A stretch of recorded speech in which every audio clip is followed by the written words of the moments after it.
नमस्कार. आज चौथ्यांदा आपण भेटतो आहोत. 15 ऑगस्टला अमृत महोत्सवी वर्षाच्या निमित्त सर्व तरुणांना विविध शस्त्रास्त्रांची माहिती व्हावी आणि भारत सध्या कुठं आहे याचा थोडस अंदाज यावा, यासाठीची आपण समर्थ भारत आणि सशक्त भारत अशी जी आपण व्याख्यानमाला चालू केली, त्यातलं आज चौथं पुष्प आहे. आज आपण अनेक प्रकारची जी शस्त्र आपण बघितलेली होती, त्याच्यामध्ये तोफखान्यांविषयीची माहिती घेणार आहोत. पहिल्या सत्रामध्ये आपण व्यक्तिगत शस्त्रे कुठली कुठली असतात त्याची माहिती घेतली होती. दुसऱ्या याच्यामध्ये आपण गटशस्त्रांची माहिती घेतली होती. डॉक्टर कलामांच्या जयंतीच्या दिवशी आपण त्यांनी घालून दिलेला पाया ज्याच्यामध्ये आहे अशी क्षेपणास्त्र प्रणाली जी विकसित केली त्याची माहिती घेतली. आज आपण विविध प्रकारचे तोफखाने कुठले कुठले असतात याची माहिती घेणार.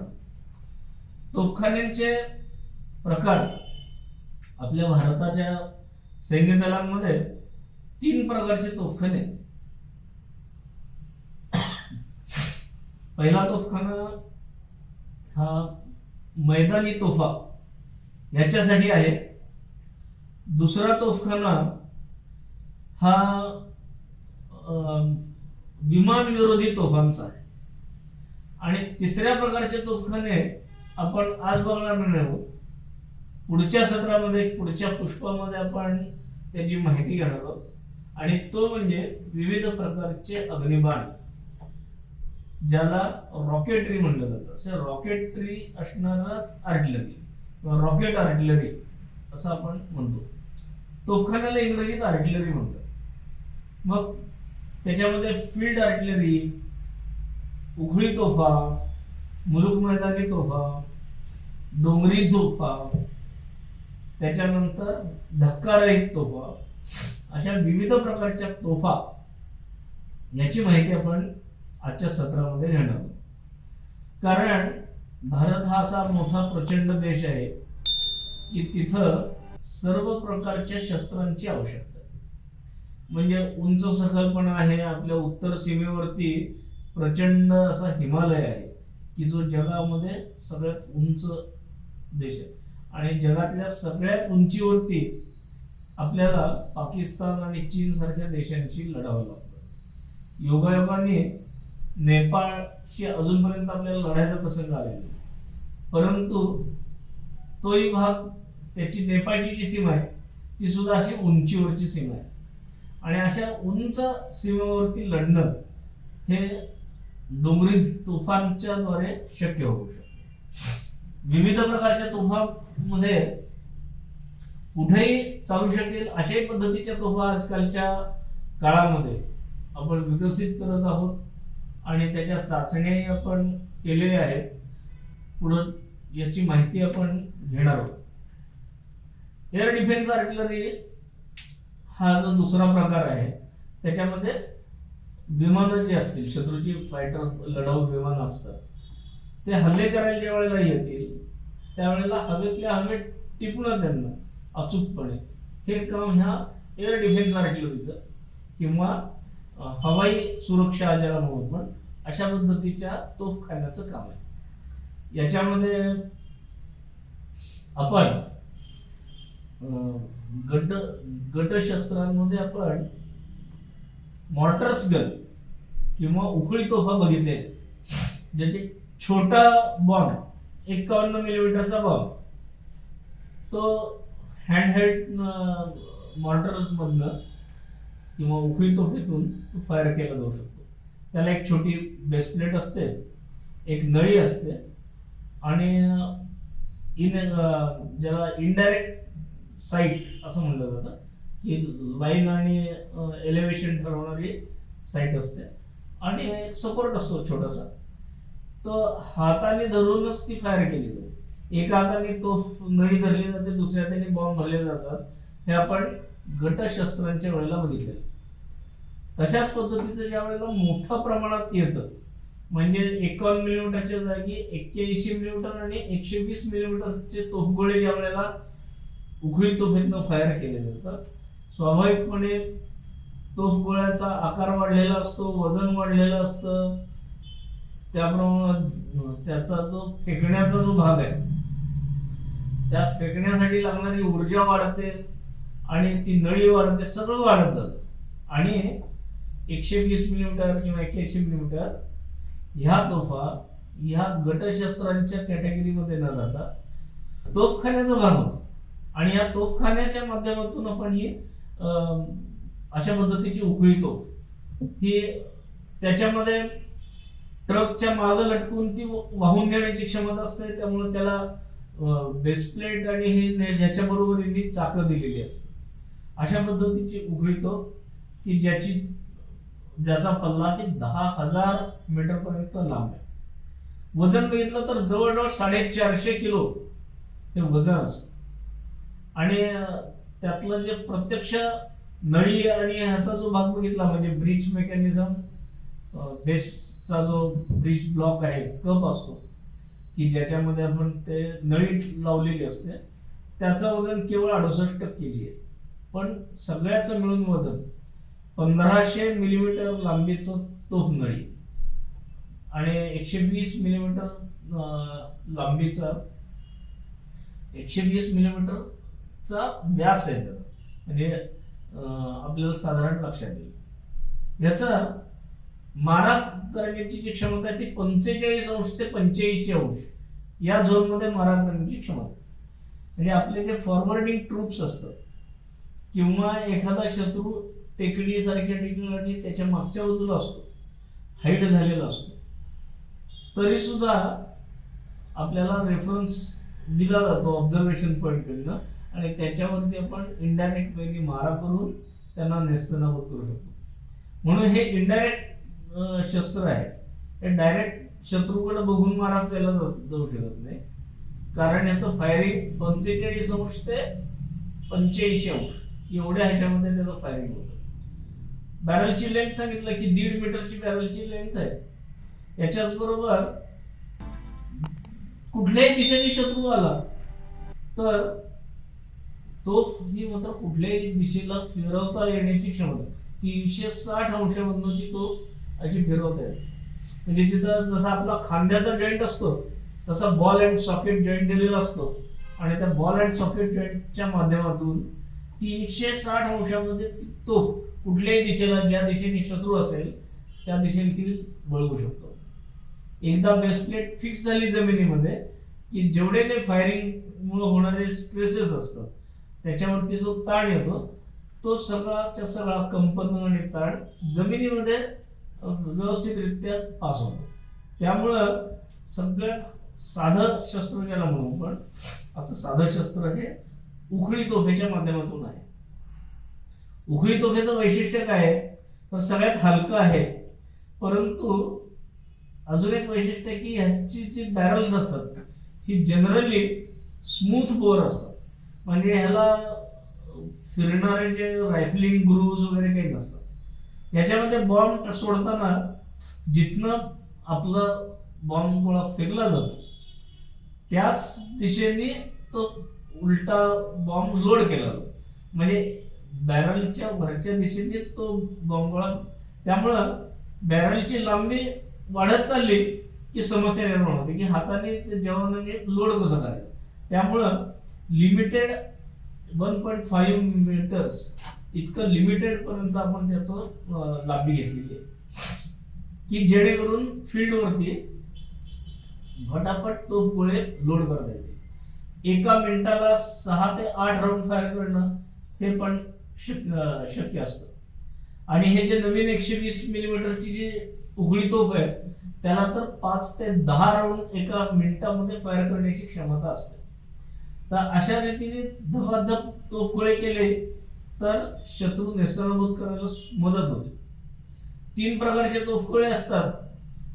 पहिला तोफगोळा म्हणजे ज्याच्यामध्ये हाय एक्सप्लोजिव्ह वापरलेले की ज्याच्यामधनं बॉम्ब फुटल्यानंतर शत्रूच्या ठिकाणी हजारो असे छोटे छोटे तुकडे त्याचे स्प्लिंटर्स उडून शत्रूला मारू शकतं.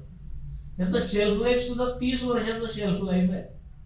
त्यामुळं एकदा बनवलं, स्टॉक करून ठेवला की तो नीट सांभाळावा लागतो, पण तो 30 वर्षापर्यंत वापरू शकतो.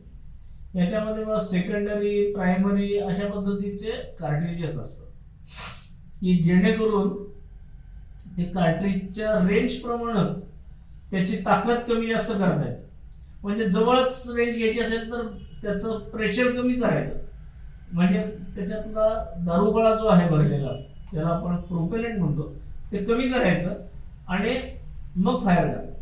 त्यामुळे काय होतं, फुल चार्जला समजा ते 10 किलोमीटर देत आहे आणि आपल्याला 6 किलोमीटरवर फायर करायचं असेल तर सेकंडरी चार्ज थोडे कमी केले तर प्रेशर कमी होतं आणि तो येतो. म्हणजे दोन पद्धतीने रेंज कंट्रोल केला जातो. ह्याचं कॉम्बिनेशन आहे. एक रेंज कंट्रोल करण्यासाठी म्हणजे एलिव्हेशन जे असतं की बॅरल जसं जसं लांब फायर करायचं तसं तसं वरती उचलावं लागतं, पण 45 अंशाच्याच पुढं असल्यामुळं सगळ्यात लांब हा 45 अंशाचा असतानाच होतं. त्याच्यापेक्षा अलीकडे फायर करायचं असेल तर अँगल वाढवावा लागतो, कारण खाली जाण्याची क्षमता नसते. त्यामुळं रेंज 45 अंशात सगळ्यात जास्त आणि हळूहळू कमी होत जाते रेंज. आणि 6.5 किलोमीटर ही याची रेंज आहे. 335 मीटर पर सेकंदच्या वेगाने हा तोफगोळा फेकला जातो. तसं मॉर्टर बॉम्ब आणि स्मोक बॉम्ब हे दोन बॉम्ब सुद्धा याला मदतीला आहे. याचं काय वैशिष्ट्य आहे तर दिवसा उजेडी ज्या वेळेला लढाई चालू असते त्यावेळेला आपल्या जवानांचे लोकेशन्स किंवा त्यांची जे पोझिशन्स आहेत ते कुठे लपलेत, काय आहेत हे शत्रूला कळू नये आणि शत्रूला कळलेल्या ठिकाणाहून यांनी बदल करावे, कारण कायम बदलतं रणांगण ठेवावं लागतं. तर त्याच्यासाठी म्हणून एक स्मोक बॉम्ब असा वापरला जातो की एक पडदा तयार करतो धुराचा, शत्रूच्या पासून जवळ, शत्रूच्या समोर आणि आपल्या आणि शत्रूच्या मध्ये जो धुराचा पडदा अशा रीतीने केला जातो की तिकडचं काही दिसणार नाही, आपण काय हालचाली करतोय ते शत्रूला दिसणार नाही. अशा पद्धतीची रचना करणारा हा बॉम्ब म्हणजे मॉर्टरचा स्मोक बॉम्ब. हेच ह्याच्याच उलट रात्रीच्या वेळेला जर आपल्याला शत्रूच्या हालचाली टिपायच्या असतील, मग ते रेकॉर्डिंग करायचं असेल, फोटोग्राफ करायचे असतील, व्हिडिओग्राफी करायची असेल, तर एक प्रचंड प्रखर असा दिवा शत्रूच्या ठाण्यावरती असा हवेमधनं राहील, 100-200 मीटर वरती राहील आणि 200 मीटरचा परिसर असा लख्ख उजेडात न्हाळता येईल आपल्याला. अशा पद्धतीची रचना या तोफगोळ्याद्वारे होते. आणि एवढा प्रचंड प्रखर लाईट, त्याचा एका प्रकारे दिव्याचा उजेडाचा वापर करून आपण प्रत्यक्ष फायरिंगही करू शकतो नेम धरून शत्रूवर. वेळ आली तर शत्रूवर फायरिंग करता येतं. स्ट्रॅटेजिकली असेल तर रेकॉर्डिंग करून त्याचा अभ्यास करता येतो की कुठं कुठं काय काय आहे, त्यांचे लोकेशन्स काय आहेत, ॲम्युनिशन डंप कुठं आहे, टँक कुठं लावलेले आहेत, तोफा कुठं कुठं आहेत, याचा सगळ्याचा अभ्यास आपण रेकॉर्डिंग करून करू शकतो. आणि त्याच्यानुसार आपली रणनीती करून त्याच्यावर मात मिळवता येते. तर अशा पद्धतीचा हा मॉर्टर बॉम्ब हा इल्युमिनेटिंग बॉम्ब. तर अशा पद्धतीने तोफगोळे हे याला बॉम्ब म्हणलं जातं. या उखळी तोफेच्या तोफगोळ्याला बॉम्ब म्हणतात. याचं कारण हा तिकडनंच लोड करतो जिथनं तो बाहेर पडत असतो. त्याला मझल एंड म्हणतात, त्याला मझल लोडिंग असं म्हणतात. पण पुढच्या बाकीच्या ज्या गन आहेत किंवा हॉविट्झर आहेत, मुलूक मैदान तोफ आहे, या सगळ्याला मात्र मागच्या बाजूने, ज्याला ब्रिज म्हणतात, त्या ब्रिजच्या बाजूने तोफगोळा लोड केला जातो किंवा भरला जातो. कारण बॅरलची लांबी खूप असते आणि पुढच्या बाजूला जेवढं बॅरल लांब तेवढी ॲक्युरसी आणि रेंज लांब मिळते. चांगली ॲक्युरसी आणि रेंज किंवा पल्ला लांबचा मिळतो. याच्यासाठी बरेचसे तोफांमध्ये त्याचा फायर झाल्यानंतर ते स्टेबल असलं पाहिजे, पलटी नाही मारली पाहिजे, नाहीतर आपण फायर करायचं आपण आपलाच तोल जायचा, पलटी व्हायची, याचा उपयोग नाही. त्यामुळं त्याच्यामध्ये वाहून नेण्यासाठीचे व्हील असतील, व्हील असेंब्ली असेल, मग सॅडल क्रॅडल, स्पेड आणि ट्रेल्स असे मागच्या बाजूला असतात. आपण जर इथं बघितलं तर या गन बॅरल्स इथं दिसत आहेत आणि या गन बॅरल मध्ये तो मागच्या बाजूने भरण्याची व्यवस्था असते आणि इकडनं तोफ गोळा बाहेर पडतो. त्या तोफ गोळ्याला दोन प्रकारचे, एक क्रॅडल असतं त्याच्यावरती हे सगळे तोफाचे भाग ठेवलेले असतात, ज्याला ऑर्डिनन्स म्हटलं जातं, आणि त्या क्रॅडलच्या माध्यमातून तो असा वर खाली करता येऊ शकतो. म्हणजे ज्याला एलिव्हेशन अँगल म्हणतो, तो आपण अँगल 45 ते 85 एवढा अँगल देऊ शकतो तो त्या आहे. आणि वेगळ्या गनसाठी -5 पासून 85 पर्यंत जाता येऊ शकतो. जसं जसं प्रत्येक गनची लिमिटेशन्स आणि हे वेगवेगळे असतात. याच्यामध्ये सॅडल असतं, ते सॅडल एकतर 360 अंशात फिरवू शकतो किंवा काही लिमिट असतं की इकडं 25 डिग्री, इकडं 25 डिग्री, म्हणजे 50 डिग्रीचा फ्रंटल आर्म हा शत्रूच्या दिशेला तोंड करून आपण गन उभी केली तर 50 डिग्रीच्या आर्ममध्ये येणारा शत्रू पण मारणामध्ये येतो, टापूमध्ये येतो. त्यामुळे अशी पण रचना असते आणि तोफेची ओव्हरऑल डायरेक्शन ही शत्रूकडे असते आणि अचूकता ह्याच्यासाठी ते मागं पुढं थोडंसं डावीकडं उजवीकडं फिरवलं जातं. त्याला ज्याला आपण क्षितिज समांतर रेषेत म्हणतो, अशा ह्याच्यात पास केलं जातं आणि मग गोळा फायर केला जातो की जेणेकरून तो अचूकतेने आपल्या शत्रूच्या ह्याच्यामध्ये पडतो, ठिकाणांवरती पडतो, लक्ष्यावरती पडतो.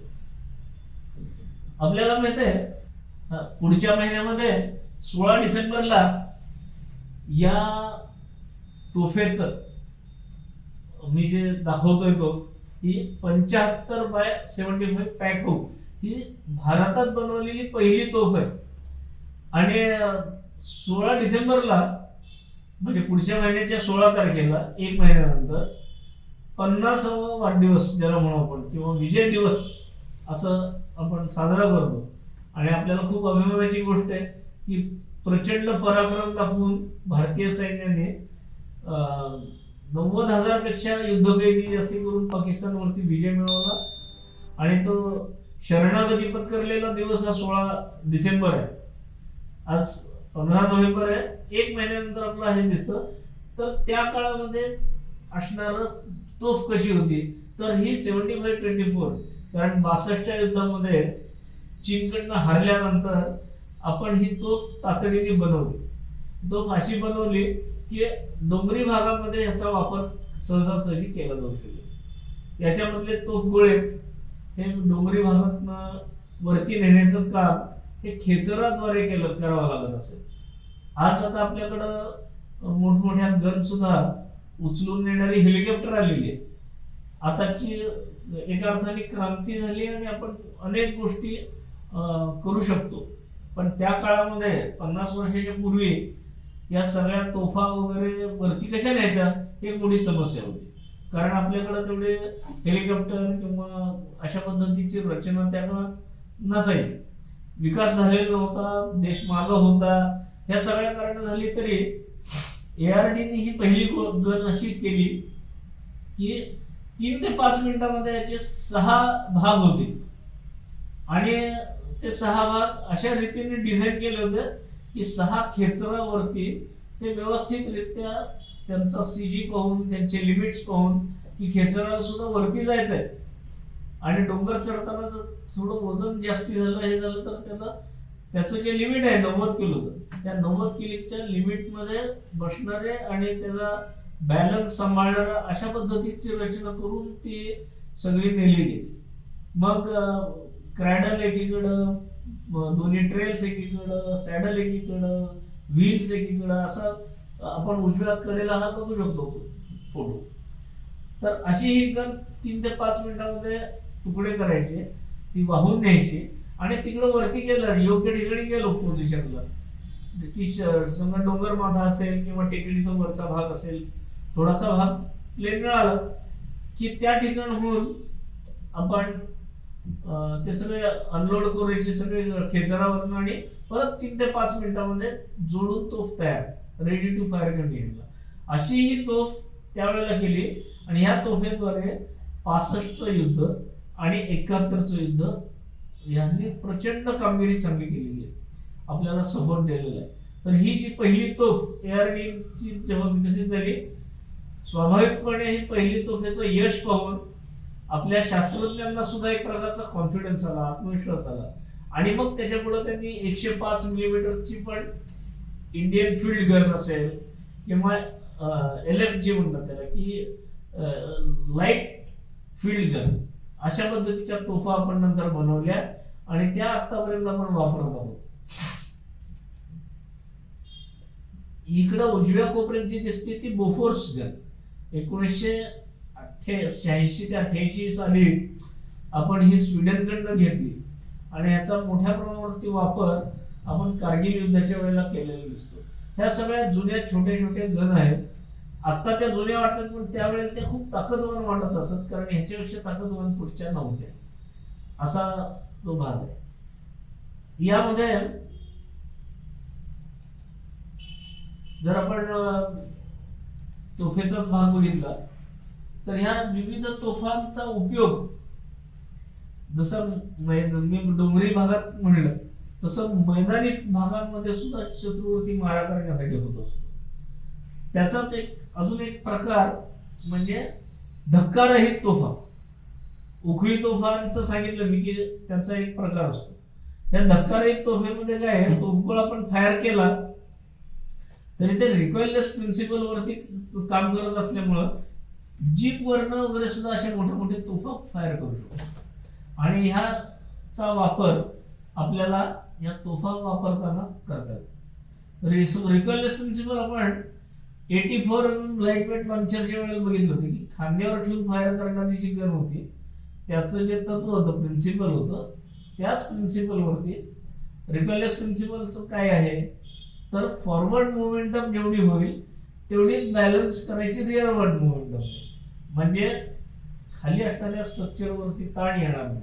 अशा पद्धतीने मागच्या बाजूने गॅसेस लीक करण्याची व्यवस्था, कंट्रोल्डपणे गॅसेस लीक झाले तर खालच्या स्ट्रक्चरवर, जीपवर किंवा जोंगावरती त्याचा फायरिंगचा ताण न येता मोठे मोठे तोफगोळे फायर करू शकतो. आता आपण चित्रामध्ये बघतो तर 106 मिलीमीटरची व्यासाची ही रिकॉइललेस गन आहे, जीप वरती फायर करू शकतो. आणि तोफगोळे भरताना आपल्याला एक दिसतोय मागच्या बाजूने भरतो, तो गोळा पुढे जातो. अशा पद्धतीची रचना. आता दुसरं जे आहे ते जगातली सगळ्यात लांब असणारी जी तोफ आहे ती म्हणजे सगळ्यात लांब हे तर सगळ्यात लांबचा पल्ला असणारी तोफ ती आहे ATAGS किंवा advance towed artillery gun system. ही ARD ने विकसित केलेली आहे आणि भारत फोर्ज आणि बाकीचे दोघं तिघ जण आहेत. त्याच्यामध्ये महेंद्र आहे, टाटा LCD आहे, त्याच्या टाटा पॉवरचं जे LCD डिव्हिजन आहे, त्याच्यानंतर भारत फोर्ज आहे, त्याचबरोबर Mahindra defence, Bharat forge, Tata LED अशा पद्धतीच्या या तोफांमध्ये काम करतात. ऑर्डिनन्स फॅक्टरी बोर्ड याच्याकडे ह्याचे तोफगोळे बनवण्याचं प्रामुख्याने काम त्यांच्याकडे आहे आणि लागणारे सर्व प्रकारचे तोफगोळे हे ऑर्डिनन्स फॅक्टरी बोर्ड जे आहे ते बनवतात. आता ऑर्डिनन्स फॅक्टरी बोर्ड सुद्धा 7 विभागांमध्ये कंपन्या चालू केल्या त्या दसऱ्यापासून. त्यामुळं ॲम्युनिशन बनवणारी जी तोफ कंपनी आहे ती याचे तोफगोळे फायर करते. आणि 7 तोफा आतापर्यंत आपण बनवल्या. निर्मला सीतारामन ज्या दिवशी मिनिस्टर झाल्या, डिफेन्स मिनिस्टर, 8 दिवसाच्या आत आपण ह्या तोफेची सलामी एका अर्थाने त्यांना दिली आणि जगातलं 48.074 किलोमीटरची जी रेंज आहे ती त्यावेळेला मिळाली होती. आणि एवढ्या तोफेमध्ये 18 टन वजनाची ही तोफ, ज्याला शॉर्ट ज्याला म्हणतात, असं बॅरलची लेंथ 8 मीटरपेक्षा जास्ती, 6 ते 8 जणांचा गट याच्यासाठी कामाला लागतो. मग 155 मिलीमीटर व्यासाचं 52 कॅलिबर लांबीचे असं हे गन आहे. अतिशय ॲक्युरेट ब्रीच हा स्क्रू टाईपचा ब्रीच आहे. या टेक्निकल गोष्टीमध्ये मी जास्ती जात नाही, परंतु ट्रॅव्हर्स हा लिमिटेड 25 इकडं तिकडं 25 डिग्री हा त्याचा ट्रॅव्हर्स आहे. सेल्फ प्रोपेल्ड इंजिन त्याला असल्यामुळं जनरल डायरेक्शन शत्रूकडे तोंड करून गन उभी केली की -, ते +25 पर्यंत म्हणजे असा 50 डिग्रीचा सेक्टर आपण कव्हर करू शकतो आणि शत्रूला नष्ट करू शकतो, त्याच्यावर मारा करू शकतो. थर्मल साईट ही गनर डिस्प्ले असतो आणि त्याच्यावर थर्मल साईट आहे की रात्रीच्या वेळेत सुद्धा हे बघण्याचं काम करू शकतो. म्हणजे जेवढे ऍडव्हान्स अद्ययावत यंत्रणा आहेत त्या सगळ्या ह्याच्यावरती लावलेल्या आहेत. त्याचं गनचं लोडिंग सुद्धा ऑटोमॅटिक होईल. याच्यासाठी तिथं छोटी क्रेन आहे की जी काम करते, तिथं उचलून ते लोड करण्याचं काम करते. L70 आता जसं मी तुम्हाला तोफेचं सांगितलं तसं ही सुद्धा तो विमान विरोधी तोफ आहे. आणि ह्या विमान विरोधी तोफेमध्ये आपण ही दुसऱ्या प्रकारचं तोफखाना मी जे म्हणलं होतं त्यातली ही तोफ आहे की हवेच्या विरुद्ध हवेतून येणारा मारा जो असेल, आपल्याकडे येणारा शत्रू असेल, तर आपण आतापर्यंत वेगवेगळ्या पद्धतीचे तोफखान्याची शस्त्र बघितली. दुसऱ्या प्रकारचा जो तोफखाना म्हणला तो म्हणजे विमान विरोधी तोफा असतो. प्रामुख्याने ज्याला air defence artillery gun system असं म्हणतात. या सिस्टीम असतं. एअर डिफेन्स आर्टिलरी म्हणजे काय, तर हवेतून येणारे जे लक्ष्य आहेत आपले, मग शत्रूचं फायटर प्लेन एखादं आपल्या अंगावर आलेलं असेल, आपल्यावरती तो बॉम्बिंग करण्यासाठी येणार असेल, किंवा लो फ्लाइंग मिसाईल असेल, हेलिकॉप्टर असेल, अशा हवेतून येणारा कुठलाही धोका शत्रूचं जे लक्ष असेल आपल्याकडनं, तर असं जे लक्ष आहे त्याला हवेतल्या हवेमध्ये गोळीबार करून नष्ट करणं, ह्याच्यासाठी जो तोफ लागते त्याला आपण एअर डिफेन्स आर्टिलरी तोफ म्हणतो. 40 mm L70 ही खूप वर्षांपासून भारतीय सैन्य वापरत आहे आणि त्याची ॲक्युरसी, त्याचा हे खूप छान आहे. त्याच्यामध्ये 40 मिलीमीटर व्यासाचे गोळे हे फायर केले जातात आणि त्याचं बॅरल 70x40 म्हणजे 70 पट लांब आहे, म्हणजे 2800 मिलीमीटर लांबीचं बॅरल आहे. तर त्यामुळं 40 L70 असं म्हटलं जातं. याच्यासाठी जी तोफखाने आपण वापरतो, ह्या तोफखान्यांचा जर भाग बघितला आपण, तर ह्याच्यामध्ये बेल्टेड ॲम्युनिशन आपण करू शकतो. कारण ह्याचं एक अजून एक वैशिष्ट्य काय आहे, तर खूप वेगाच्या ज्याला प्रचंड वेगाने फायरिंग करता आलं पाहिजे.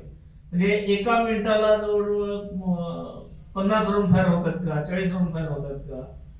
म्हणजे काही विमान विरोधी तोफा तर अशा आहेत की 4200 राऊंड याच्या L70 तर नाही सांगते मी, पण गॅटलिंग गन नावाची जी गन आहे, या आपल्याला इथे ज्या मल्टिपल हे दिसत आहेत, 6 तोफा लावलेली जी गन दिसते, एक 6चा क्लस्टर आहे.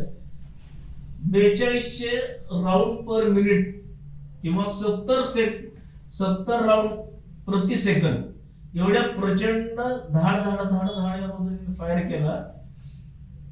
त्या क्षमतेने काय होतं की विमानासारखं फास्ट मुव्हिंग टार्गेट सुद्धा आपल्या टापू देतं आणि पडू शकतो. आणि त्यामुळं त्याची हिट प्रोबॅबिलिटी वाढली. शत्रूचा मारा फार कमी वेळामध्ये जास्तीत जास्त गोळ्यांचा मारा केला की आपण त्यांना शत्रूचं विमान वगैरे नष्ट करू शकतो, हवेतल्या हवेत पडू शकतो आणि आपल्यावरचा धोका आपण थांबवू शकतो, टाळू शकतो. त्याच्यासाठी विविध प्रकारचे रडार वगैरे त्याच्याशी लागतात आणि त्या रडारच्या मदतीने आपण प्रत्यक्ष शत्रूचं विमान कुठलं आहे काय नाही त्याचे लोकेशन्स घेणं, त्याचे डायमेन्शन्स घेऊन कॉम्प्युटर असतो याच्यासाठी, आणि हा कॉम्प्युटर सगळं कॅल्क्युलेट करून तुम्हाला सांगतो की तुम्ही एवढं एलिव्हेशन द्या, एवढ्या गोष्टी करा. कारण शत्रूवरती आपण निशाणा धरला आणि गोळी फायर केली तर गोळी तिथं पोहोचेपर्यंत शत्रू अजून पुढे गेलेला असतो. फास्ट मुव्हिंग असल्यामुळं एका काही क्षणामध्ये पुढे सरकत असतो. आवाजाच्या दुप्पट तिप्पट वेगाने असणारं विमान जर येत असेल तर त्याला एन्काउंटर करून अचूक त्यांनी छेद देणारा जो गोळी सोडायची. तर हे सगळे कॅल्क्युलेशन, त्याला सुपर एलिव्हेशन कॅल्क्युलेशन किंवा लीड अँगल, हे सगळं सर्व कंट्रोल सिस्टीम करते आणि ऑटोमॅटिकली करते. रडारकडनं त्याला सतत मेसेज मिळत जातात आणि रिअल टाइम ते वर्क करून अचूक त्यांनी वेध घेतात. अशा पद्धतीची ही एअर डिफेन्स सिस्टीम आहे. ही जशी जमिनीवरती असते तशी जहाजांवरती पण बसवलेली असते. म्हणून जहाजावरनं सुद्धा आपल्या समुद्री हद्दीमध्ये जरी आला किंवा हवाई हद्दीत आला तरी आपण ते नष्ट करू शकतो. अशा पद्धतीचं यंत्रणा या आवश्यक असतात आणि म्हणून एअर डिफेन्स आर्टिलरी गन्स याचे तेवढंच महत्व आहे. तोफखान्याचा तिसरा प्रकार आपण पुढच्या वेळेला बघणार आहोत, तो म्हणजे अग्निबाण किंवा रॉकेट आर्टिलरी सिस्टीम. ओके, तर रॉकेट आर्टिलरी सिस्टीम मध्ये काय काय आहे आपण पुढच्या वेळेला बघू. त्याचे भाग कसे असतात, त्याचं कार्य कसं चालतं. पण न्यूटनच्या पहिल्या आणि दुसऱ्या नियमावरती आधारित ते तोफा चालत असते. न्यूटनचा दुसऱ्या नियमावरती आधारित तोफा चालतात. तसं न्यूटनच्या तिसऱ्या नियमावर आधारित ते रॉकेटरी चालते. न्यूटनचा पहिला नियम हा टार्गेट नष्ट करण्यासाठी आपण वापरतो. त्यामुळे न्यूटनचे पहिला, दुसरा, तिसरा नियम जे आपण शाळेत शिकलेलो आहे त्याचाही इथं आम्ही वापर करतो. हे मुद्दामून सांगतोय की सर्व तरुणांनी याच्यामध्ये आवडीने अभ्यास करावा आणि याच्या प्रगती करावी, पुढे पुढे जावं. याच्यासाठी आपण हा जो पुष्प आहे ते इथं संपवतो आहोत. आणि तुम्हाला याच्याबद्दलचे कुठले प्रश्न असतील, काही असतील तर तुमच्या खाली जो नंबर येतोय की 74 200 परत 731 आणि 31 म्हणजे 74200 73131 या नंबरवरती जर तुम्ही आपले प्रश्न विचारले तर ते माझ्यापर्यंत पोहोचतील आणि मी त्याचं उत्तर द्यायचा प्रयत्न करेन. अर्थात हे सगळं डिफेन्सशी रिलेटेड आहे, त्यामुळे मी जेवढी माहिती देतो आहे तेवढी सिक्रेट कुठली माहिती देत नाही आहे. तर ओपन सोर्स मध्ये जी माहिती तेवढीच मी आपल्यापर्यंत पोहोचवू शकतो. कारण सिक्रेट गोष्टी ह्या बोलायच्या नसतात, हे आपलं सगळं जाणतात आणि आपली इथे अपेक्षा नाही की सिक्रेट आपल्याला काही कळावं. त्यामुळं आपण असाच शस्त्रास्त्रांचा अभ्यास पुढे चालू ठेवूयात. 5वं शस्त्र आपलं पुढच्या महिन्यामध्ये 15 डिसेंबरला होईल. त्यावेळेला आपण परत भेटू. धन्यवाद, नमस्कार.